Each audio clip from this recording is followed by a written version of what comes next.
Divine youth India channel में आपका स्वागत है। आइए सुनते हैं अद्भुत आश्चर्यजनक किंतु सत्य घटना। शांति कुंज हरिद्वार के एक भाई का अनुभव। नाम न छापने की शर्त पर शांति कुंज के एक कार्यकर्ता भाई ने अपनी आप बीती सुनाई। उनने बताया कि जिन दिनों की बात है उन दिनों मैं ITI गोरखपुर में प्रशिक्षक के पद पर कार्यरत था। लखनऊ के अपने निजी मकान को मैंने अपने एक परिचित के माध्यम से एक पुलिस अधिकारी को किराए पर दे दिया।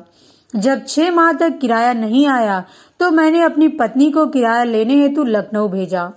जब पत्नी ने उस पुलिस अधिकारी से किराया देने को कहा तो वह आग बबूला हो गया। वह धमकी देने लगा कि अब न तो मैं किराया दूंगा और न मकान खाली करूंगा, आपको जो करना है सो कर ले। इस पूरे क्षेत्र में मेरा दबदबा है, मेरी चलती है, कोई मेरे खिलाफ आपकी सहायता नहीं करेगा। पत्नी बैरंग वापस लौट आई। घर आकर उसकी तबीयत इतनी खराब हुई कि उसने चारपाई पकड़ ली। उसका उठना बैठना भी मुश्किल हो गया। घर की चिंता उसे खाए जा रही थी। खाना पीना सब छूट गया। मेरी तो समझ में ही नहीं आ रहा था कि क्या करूं। पड़ोस में ही गायत्री परिवार के एक परिजन रहते थे। उनको जब यह सब पता चला तो गोंडा चलने का आग्रह करने लगी। गोंडा में 108 कुंडी गायत्री महायज्ञ होने वाला था। उसमें पूज्य गुरुदेव स्वयं पधारने वाले थे।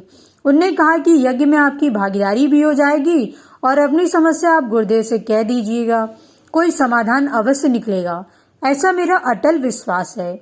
मेरा मन शंकित हो रहा था।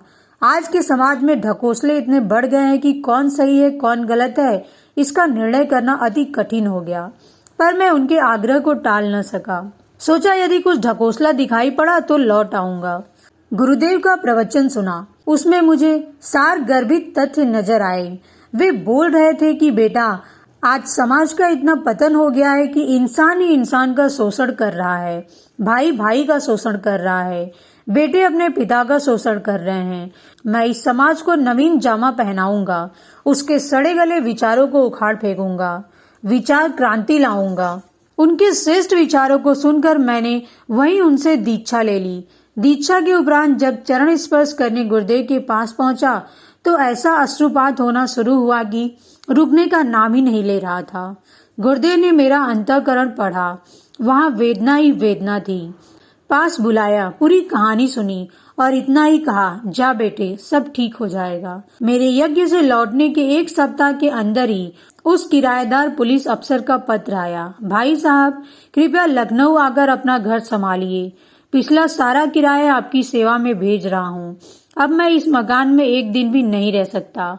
मुझे पता नहीं, एक बेचैनी सी अनुभव होती है। कोई मुझे बराबर यही कहता है कि तुमने एक सज्जन दंपति को तंग किया है, तुम्हें इसका प्रायश्चित करना पड़ेगा।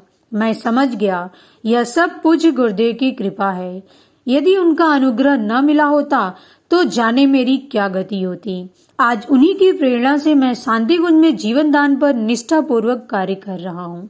अद्भुत आश्चर्यजनक किंतु सत्य भाग 2 पृष्ठ 147 और 148।